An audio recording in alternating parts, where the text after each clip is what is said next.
Hi, this is Dennis Sullivan, Executive Director of CCBC's Center for Business Innovation.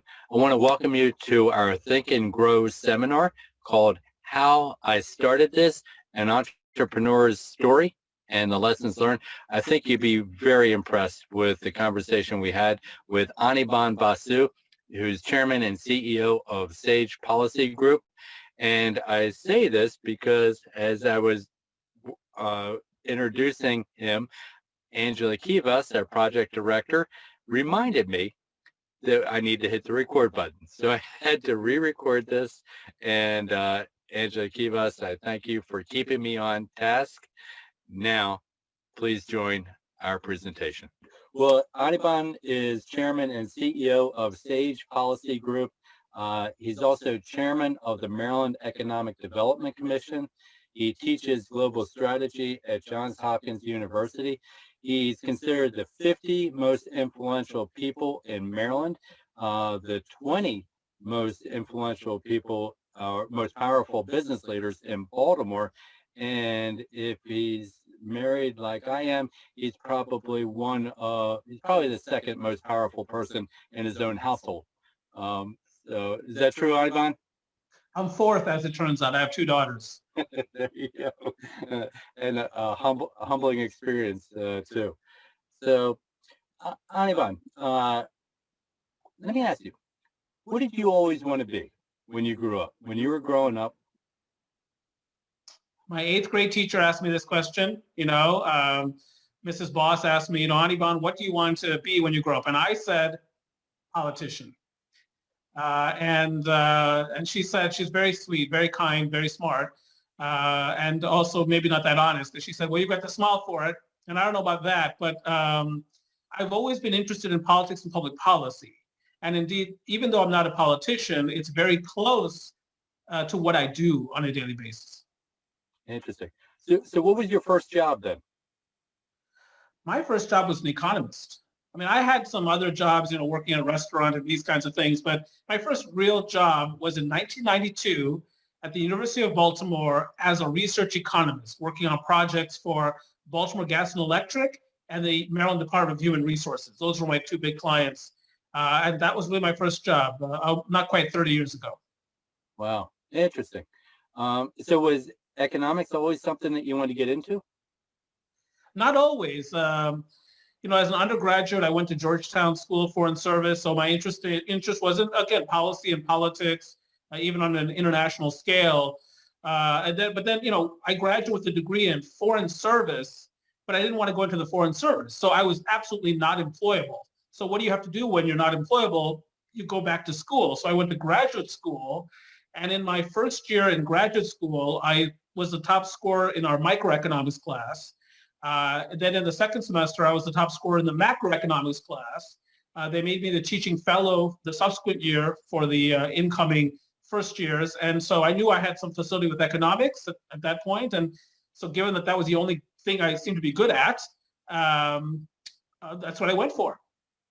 Wow, interesting. So, and let's just run down your background in higher education. I was kidding with you before everybody came on that you should be the poster child for higher education. But for everyone else, check this out. So, degree from Georgetown University in foreign policy, not one, but two master's degrees, one in public policy from a little school you may know called Harvard. A master's in econ from the University of Maryland, a JD from the School of Law in 2007, and he also is now a doctor, a Ph.D. he earned in health economics from UMBC in 2020. So quite an impressive background. Anirban, why all the education, the additional schooling? Many would have stopped a long time ago. Well, clearly there's at least one reason, which is I really like school. I really like being taught. I like being part of lectures. I like having books assigned to me, and I also fulfilled the requirements of a dissertation, so I had to write that, and that was a nice challenge. But I'll tell you something else, and I don't know if this is true, and I don't want to get into controversial issues of the day, But, my father, as I was growing up, I grew up in Illinois, Kankakee County, Illinois. And he said to me when I was a very young boy, he said, Boppy, which is what he called me, Boppy, you're a minority in this country. So you're going to have to work twice as hard and be twice as smart to get half as far. Now, I don't know if that's true, and I don't think that's been my experience, but I've always acted as if that was true. And so one of the things I wanted to do was to fortify myself with credentials. I felt that need to fortify myself with credentials to get somewhere in the society. So I don't know if it's made a difference or not. It's hard to know those things, but that's one of the reasons that I've spent so much time in school. What is it about studying that coursework that you enjoy? Look, I must have had good teachers when I was younger because they imbued in me a love of learning. I mean, that's what everyone is trying to do, right? Every educator, whether you're at CCBC or wherever you're at, you're trying to endow your students with that love of learning, that love of lifetime learning, and it is still the case. I'm actually kind of sad that my doctoral work is over because I have no professor, no committee chair, no one to answer to. And so, I'm having to read things on my own, so on and so forth. That's fine. And of course, I've got my client work. I learn a lot from that. But I just love school. I just think it's such a privilege to be taught and therefore to be in a position to learn. And my guess is I'm going to go back to school at some point. What would you study? Any idea? I think it's more where I would study. So, I took a week I guess it was 2018 now. A week I took off during the summer to study behavioral economics at the London School of Economics.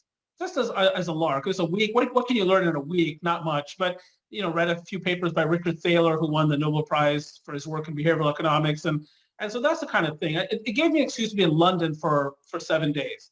And I'd love to study at Cal Berkeley or some of these other schools, just to hang out in the Bay Area, perhaps. So that's what I'm going to tell my wife, is that I'm doing it for the knowledge. But really, I just want to hang out someplace. But you're taking vacation to go to school. That's it. A lot of people, they hang out on the beach or they hike or something like that. I take classes.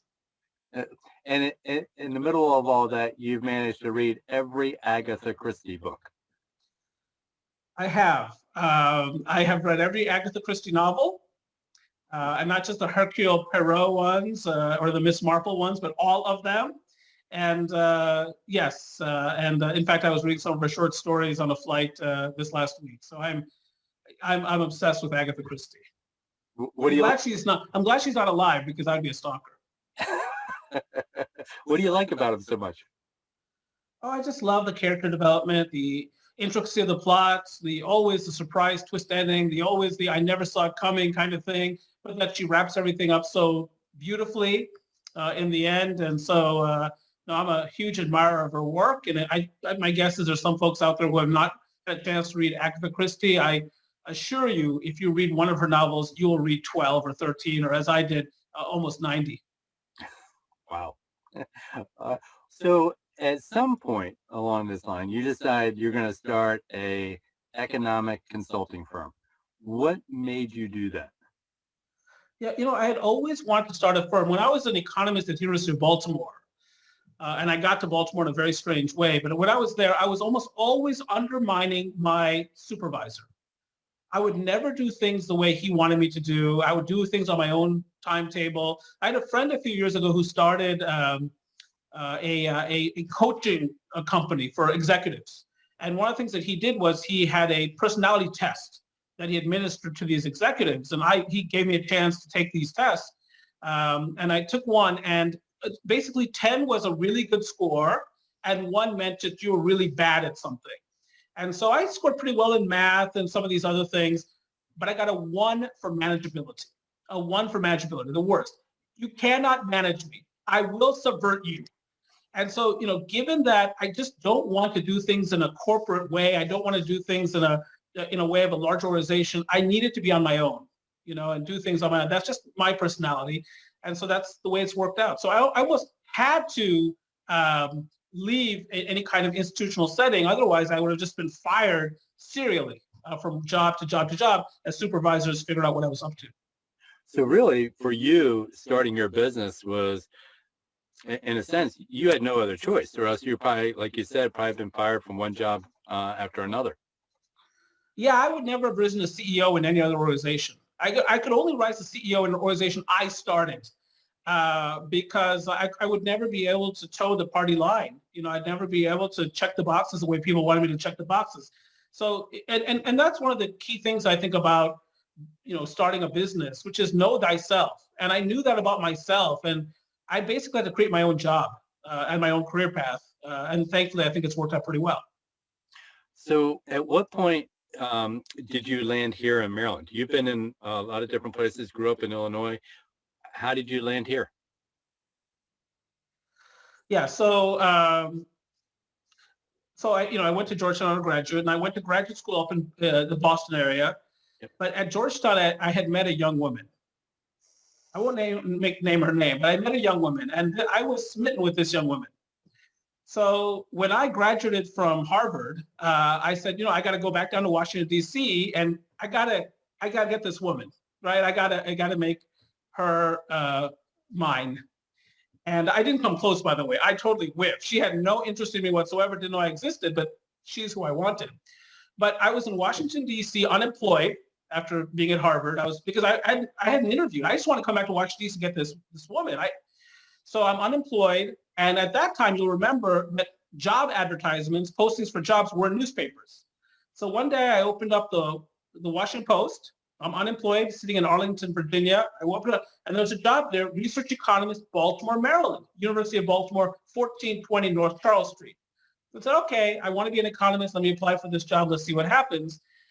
I drove up to Baltimore that morning. I'd been to Baltimore before, to Memorial Stadium, but never really got a sense of the city. So that day I drove, onto 395. I took the right onto Conway, the left onto Light, the right onto Pratt, the left onto Charles. By the time I hit the monument on Charles Street, I said, I'm moving to this city. I loved it right from the get-go. I nailed that interview. I had that job. And for 4 years, I was at the University of Baltimore as an economist. That's how I got to Baltimore. Nice. So when you were thinking about starting your business, did you have a business plan? Not really. No, I didn't have a business plan. You know what I had? So the first time I started a business in earnest, I had started side businesses, but you really, to make it, you have to be full-time, all in, 80 hours a week or whatever it's going to take. You can't just do it as a side. That's my experience. So I started it in 2002, a business with a partner. And the goal was to be a minority business enterprise. And as it turns out, we were both people of color. I thought that I needed that MBE status to be able to make it in the world of business. And otherwise, if I didn't have the opportunity to get set-aside contracts, I would not be able to make it. That partner and I didn't get along at all. 2004 comes, March 27th, we have a big fight, lawsuit. I'm not allowed to talk about that settlement, but I will say that a couple of months after the settlement, we purchased a condominium in Deep Creek Lake, Western Maryland, set that aside. So here I am in 2004 now, I'm unemployed. In fact, if you look at the website of that old company, the company that I was driven out of, you'll actually see on that website that it was his picture and my picture on the cover of that website. And you could see that I had been cut out, like literally cut out. There's a blank space where I used to be in my head. Anyway, March 27th, my father at that time, who's been my greatest supporter, said, Bapi, don't start another business. Some people are good at business. Some people are not. You are not. Beg the university to take you back. Be an economist there. Forget about business. But, it's March 27th, 2004. I'm sitting there with my wife and saying, you know what? This is all I want to do. So on that night, first we talked about, well, maybe I'll make it candlelight economics. I like the notion of burning the midnight oil. So that was my first proposed name. She said, that's a stupid name. So then we kept working it, and we came up with somehow Sage Policy Group. What can I tell you? We did not have a business plan, but I know economics. I know how to take economic theory and help people in their own lives. I know that. I know how to take macroeconomics and make it micro, help an individual business person or an individual family or a membership organization. And so rather than have a business model or a business plan, what I did was I lined up a few clients. And I got my first set of clients back in 2004. And, we've been taking off ever since, thank goodness, but no real business plan. How did you find clients? How did you get clients? It's not clear to me. So I had my first client was a developer out of Virginia who was developing apartments in Charles County, Maryland. And they needed an economic impact study. I'm an economist, so I provide economic research services. And they needed an economic impact study. I had no staff at the time. I couldn't afford any. But I could do economic analysis, that's for sure. But how they found me, I don't know. They asked me to meet them at a Caribou Coffee in Anne Arundel County. So we met in the Caribou Coffee in Anne Arundel County, and that was my first client. They gave me $15,000 for the work. I took that money and bought the furniture that's presently in my office still, all these years later. That got me started, but how they heard of me, I have no idea why they came to me. I don't know. I suspected somebody in Charles County was familiar with me, recommended me, and then, that was my first client. Thank goodness. Because if it had not been for that, I probably would become frustrated and just join the university. But anyway, then, it's word of mouth at some point. This was before social media, back in 04, 05. So it's word of mouth. You do a good job for one client, they recommend one client, somebody to you. They recommend somebody else to you. And that's how it pretty much built up. Not much marketing. We do some, but it's word of mouth. So what was your vision for Sage Policy when you started it? Was it just going to be you? Did you have an idea what that was going to look like? No, I want to create jobs. So we have 12 people on staff. I wish we had 2,000. I wish I was like Jeff Bezos and created 500,000 jobs during the pandemic. But we're niche. We're economic research. And if I go around saying, would you like some economic research? I'm probably not going to get a lot of takers, right? So it's a really niche kind of market. But, we've created, jobs for some folks. That was my goal. I called it Sage Policy Group for a reason. Even though I was the only one for a long time, I always wanted other people. And I didn't want to name the company after myself. A lot of people name the company after, themselves. I said, but my feeling was, well, who wants to work for that necessarily? Who wants to work for a company with somebody's name? A lot of people do, J.P. Morgan. So I get that, but I want to name it something that the note should be. It's a group. It's a shared enterprise. It's not very hierarchical, and so we've done that. We've created some jobs, and we also create a lot of opportunities for solo consultants. Professors that are in a university, and we find a project that fits what they're able to do. So we bring them onto the research team for that project, that kind of thing. So we create a lot of opportunities that way too, not just through employment. So you started Sage Policy in 2004. At what point did you feel like, okay, this is going to be something that I'm going to be able to grow, that this is going to be long lasting? Was there a turning point for you? Yes, 2008, 2009, the global financial crisis.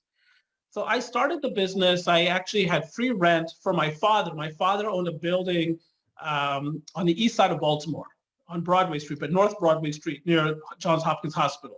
A little bit of a rough neighborhood, transitional area, and that's where I would go every day. Often by myself, sitting in the office those first few years. But our business is counter-cyclical. When the economy is good, people don't care that much about economic information. The economy is good. What do I need economic information for? When the economy became awful after the failure of Lehman Brothers on September 15th of 2008, all of a sudden, everyone was just interested in the economy. What's going to happen with the stock market? Where's the housing market going? What's happening with commercial real estate? What's going to happen with the tax base? So all of a sudden, I got a bunch of speeches, projects back in 08, 09, and we really grew during that period. So while a lot of businesses failed during that period, we thrived. We came out of that period, much larger. By 2011, we could lease office space downtown, which is where we are right now. And I could staff up, and we really improved our reputation because we had more opportunities to demonstrate our capabilities. So anyway, that was a really big turning point for us. And by the way, not surprisingly, this pandemic has been great for our business. We have rocketed forward because, again, people are interested in the economy and in economic data.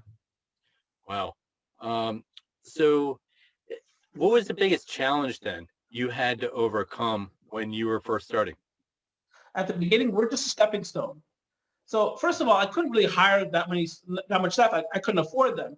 But when I did find somebody good, often somebody in their 20s or 30s, for instance, they didn't view us as a permanent landing spot. They viewed us as a temporary resting area, right? It's the best I could do at that time. Sage Policy Group, no one knows about them. Who are they? This company out of East Baltimore.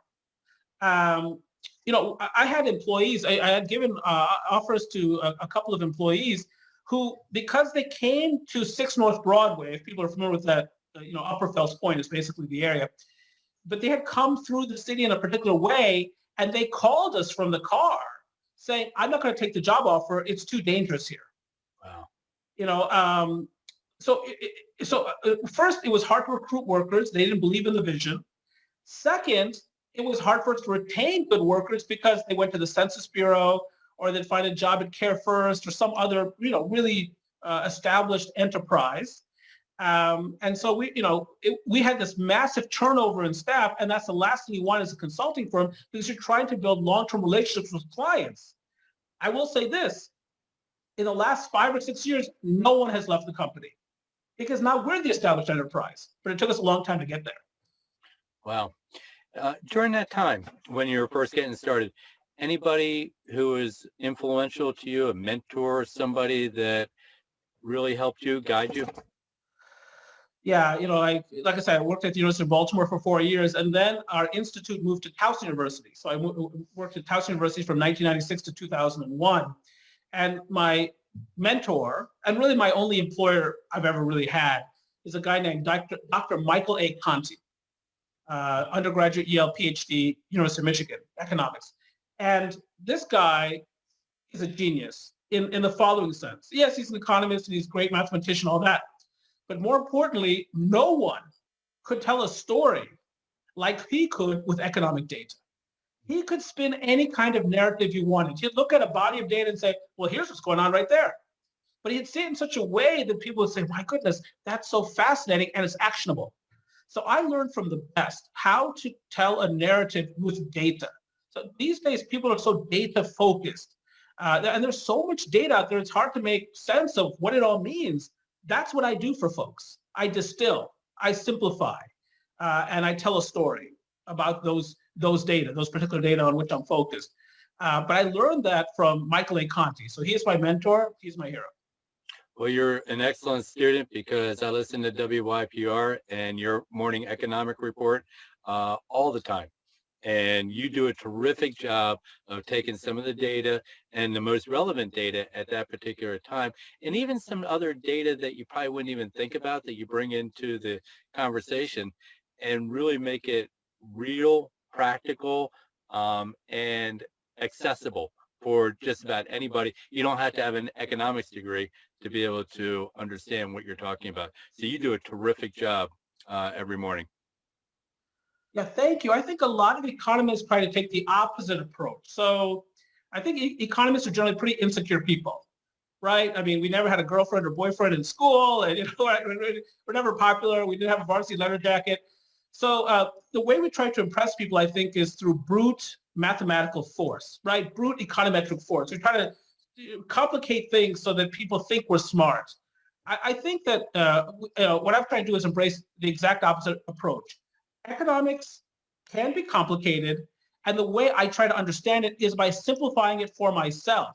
And then when I simplify it for myself, I pass that forward to our audiences or to our clients for whom we're writing reports, that kind of thing, or for the listeners at WYPR. And I think that's really what people want. They want digestible information.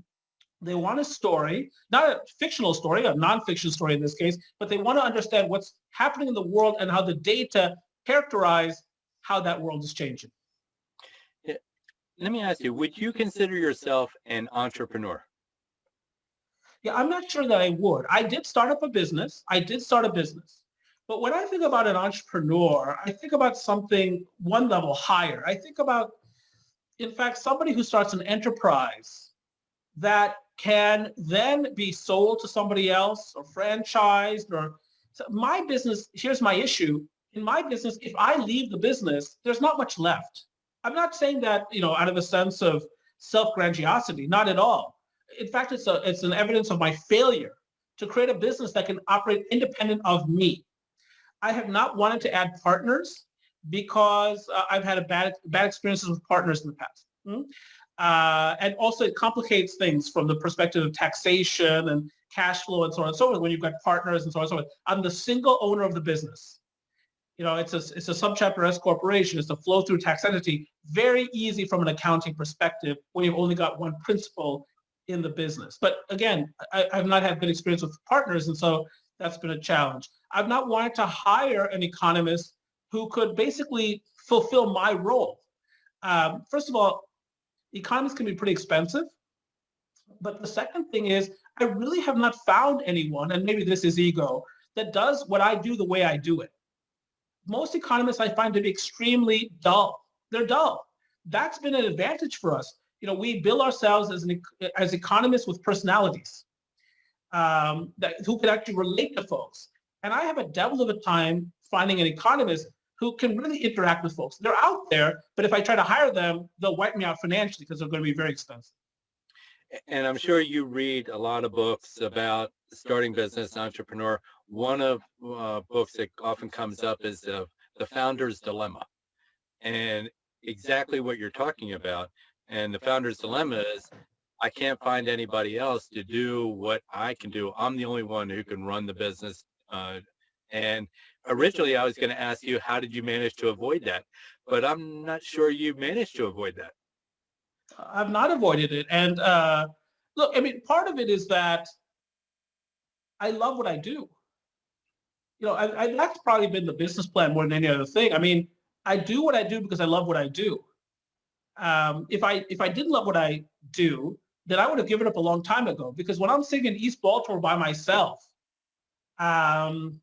it gets pretty lonely pretty quickly, especially knowing that I'm not making any money. I'm all by myself. I could be somewhere else working for a corporation making money and not be by myself. What am I doing with my life? And many entrepreneurs ask that question. But yeah, so the point is this. Let's say I found another economist who did what I did what I do. Let's say I sold the business. Now what am I going to do? This is my life. Selling your business for a lot of money, for instance, let's say, would be fantastic. Then what? What do I do then? You get better. And most of the rich people I know are miserable. You can get a bigger house in Deep Creek. I like what I got. I got a 2-bedroom condo, and I look over the lake, and I'm happy with that. I'd love to have a $6 million house, I suppose. But then what? Then you look over at your neighbor. It's $12 million. Who needs it? Let's say I buy a Ferrari. Then I'll look and say, well, that guy has a McLaren. So it's never good enough. So rather than being on that hedonic treadmill, I love what I do. I do what I do. And if I kick myself out of my own business, then what do I do? So at some point I know this. I'm going to have to change our business model to make the business sellable. I'm going to have to move on at some point in life, whether just because of retirement. But I have some time before that. And right now we're doing pretty well, and our clients love us, and we add more clients all the time. And so, I'm not going to fix what's not broken. I hear you. Anything you would have done differently, looking back as you've grown the business? Anything you would have done differently? Oh, that's an interesting question. I don't really think so. I would have loved to have created an app that made me a billionaire, right? I wish I'd bought more Bitcoin early on. There's some things like that. But with respect to the business, my focus has always been keep the clients happy, make them delighted. That's the number one metric we use. It's not our revenues, it's not our EBITDA, it's not any other metric. It's our clients satisfied. Are they happy? Are they coming back to us? And I must say that, with very limited exception, our clients have been delighted.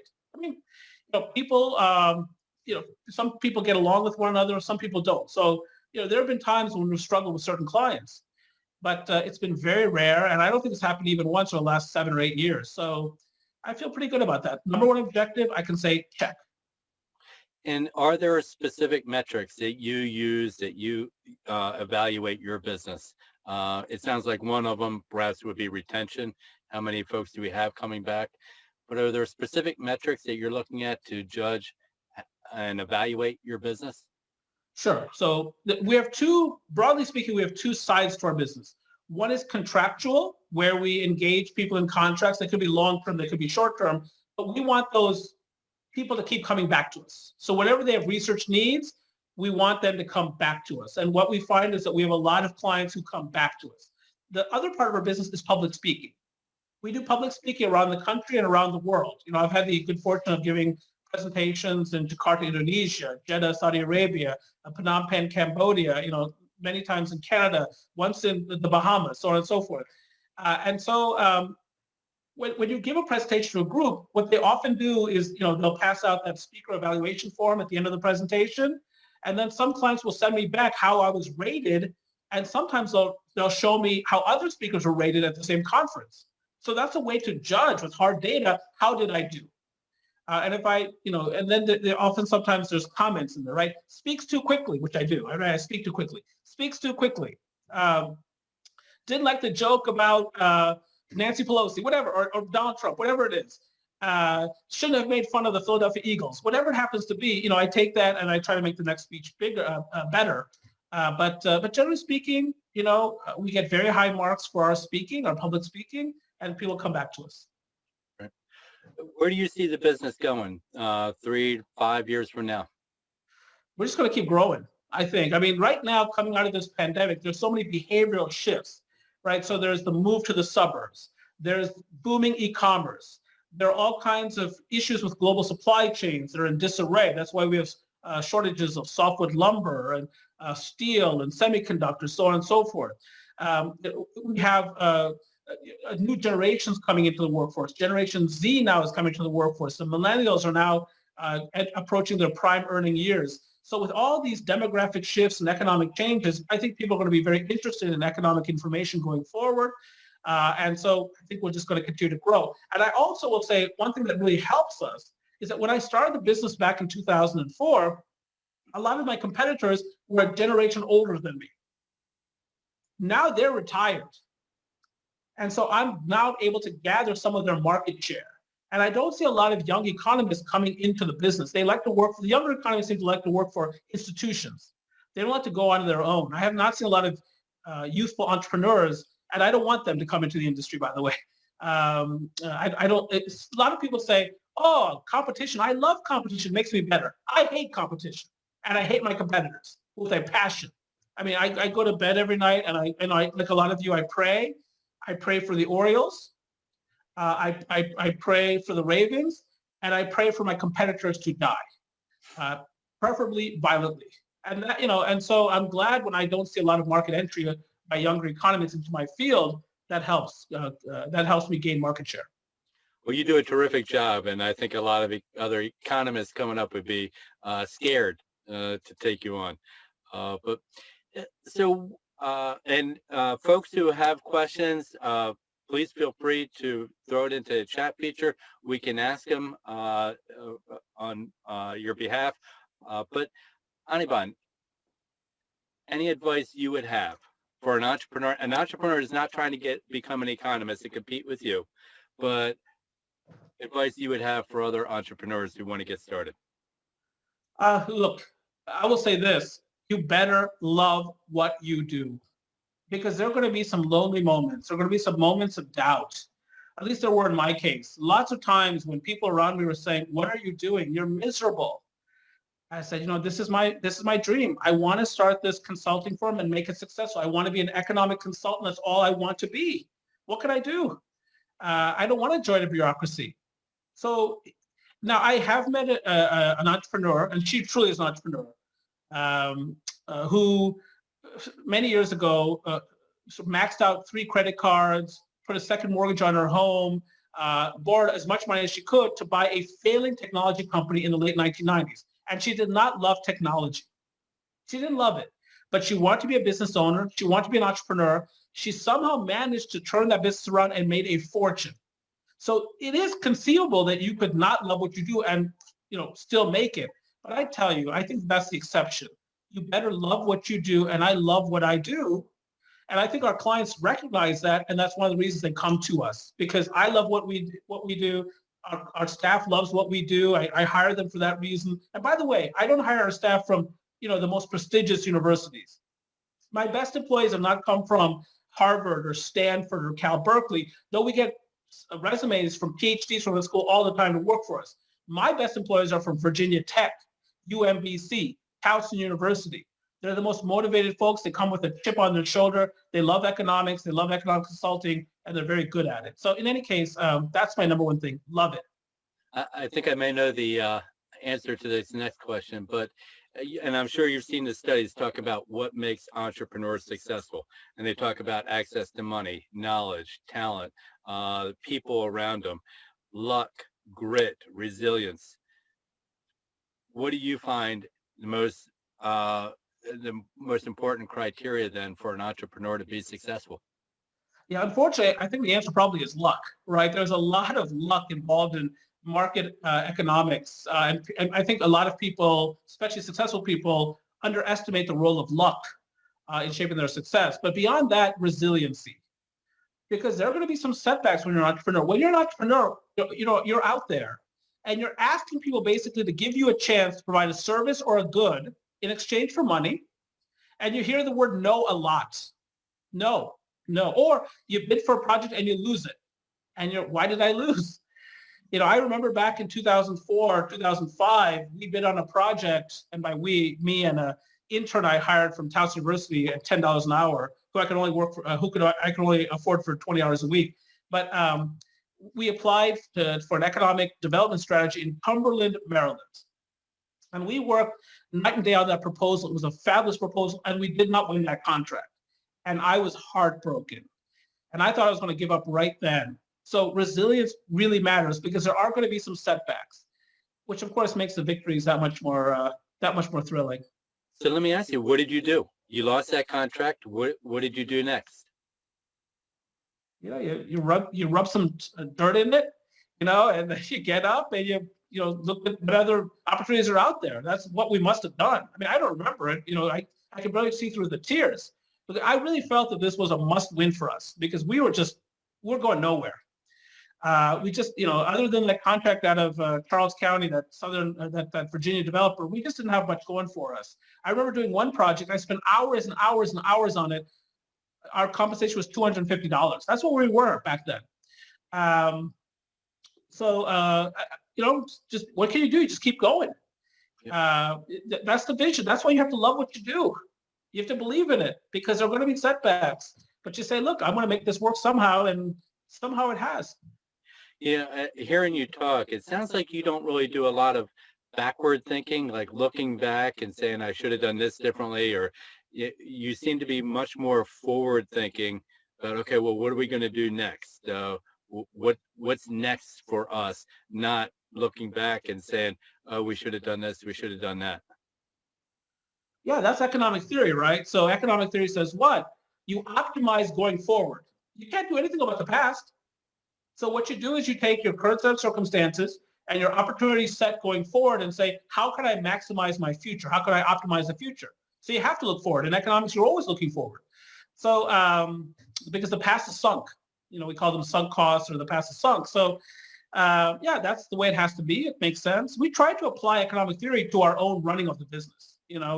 There's a lot of rationality in economics, and we try to be rational as business people. So what else are you going to do? You look forward. Forget about the past. I mean, though, if you've been fortunate, the past will come back and reward you in some sense. Because if you've done a good job for clients in the past, they'll come back and be part of your future. Yeah, I mean, try to operate it rationally, but like Richard Thaler would say, hey, we don't always act rationally. A lot of the economic theory is BS because we act irrationally in many cases. Yeah, there's no question about that. But that informs how I interact with people. Knowing that they don't think like me necessarily, they probably don't. Knowing that I probably am not rational all the time either. But what I mean by rationality is, given the known world, what's the best decision that you can make today? What's the best use of your time today, knowing what you know about the world, or knowing what or thinking that you know something about the world, even if you don't actually know it. So anyway, I have to run this business rationally to the best of my ability. It's true people make crazy decisions in their personal lives. That's what makes economics so fun. But I can't go around being irrational with the use of money or the use of our time. And so I really try to use that sort of old-fashioned economic theory, that pre-Thaler theory, when we assume that people were rational to drive the business. And again, I think it makes, for good or sound decision making. Yeah, I love your advice. Given the information we have today, what's the best use of our time and the best thing that we can do next? That's great advice. Renee has a good question here. She says she's been wanting to find a mentor, hasn't been able to find one yet. What are your thoughts about finding a mentor? Yeah, there's lots of actually programs out there, and I mean, if you're part of the CCBC community, it seems to me that that's one of the places you'd want to look first. But there are a lot of mentors at places like UMBC.